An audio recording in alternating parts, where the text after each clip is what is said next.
नाज़रीन, Sarhari railway station के करीब गुज़िश्ता रोज हादसे का शिकार होने वाली हज़ारा एक्सप्रेस की बोगियों को ट्रैक से हटा दिया गया है, जिसके बाद डाउन ट्रैक को बहाल कर दिया गया। ताहम ट्रेन को मुतासरा मकाम से कम रफ्तार से गुजारा जा रहा है। तफसीलात जानेंगे अपने नुमाइंदा आसिफ मेमन हमारे साथ मौजूद हैं। आसिफ, बताइएगा, डाउन ट्रैक जो है वो बहाल हो चुका?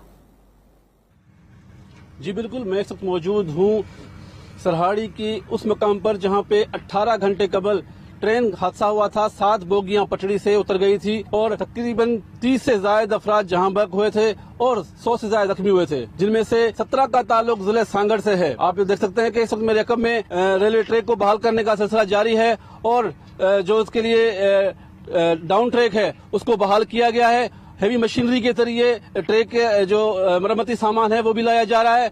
जबकि मैं एक और बात बताता चलूं कि यहाँ पर जो हमने कल भी निशानदेही की थी कि यहाँ पे रेलवे ट्रैक के ऊपर जो उनके ज्वाइंटर हैं वो जो है लकड़ी के बने हुए हैं। उनको जो ज्वाइंट किया हुआ है वो लकड़ी से किया हुआ है, जबकि यहाँ पर लोहे के क्लिप लगते हैं जिसके ऊपर जो है ये ट्रेन चलती है। लेकिन जो अंदेशा है कि जो कल का वाकया हुआ है वो इस लकड़ी के ट्रैक की वजह टूटने की वजह से जो हादसा पेश आया है। जी ठीक है आसिफ, आपका शुक्रिया। नाज़रीन, ट्रेन हादसे